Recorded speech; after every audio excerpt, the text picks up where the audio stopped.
You know, going to church is like going to a pizza shop.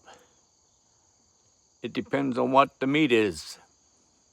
If you don't have the right meat in church, you don't have the right meat in a pizza shop, you don't get good value.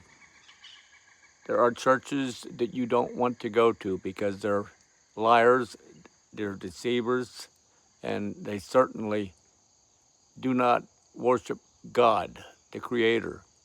And number one is the Roman Catholic Church. Number two is Jehovah's Witness.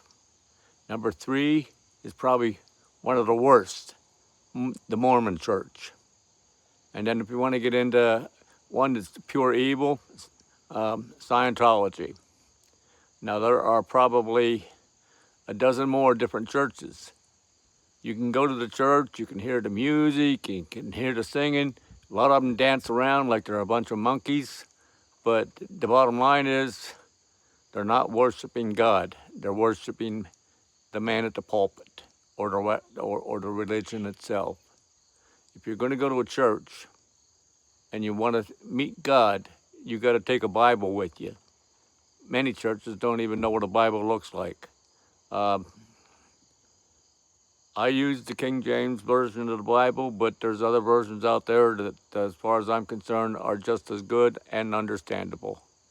There's too much of these people fighting over what version of the Bible is right and what's wrong. Let's start worrying about people getting saved instead of worrying about too many versions. I mean, it's good to be conscientious, but when you go to church, your idea is to hear about the Lord. And if you don't hear about the Lord in the right way, then you might never know how to get saved. I can't understand why some of these preachers are just there to get the paycheck and they don't care about your soul. They're supposed to be your shepherd. But the biggest thing about being your shepherd is they want to control you.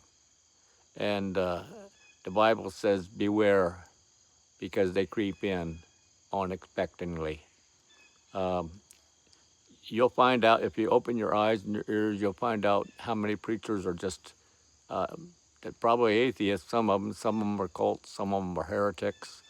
You gotta discern the truth. You gotta read the Bible. You gotta understand what God says about uh, the shepherd of the flock.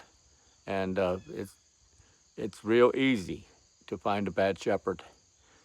Please subscribe, hit the like button, and share, please. You have a great day. God bless you.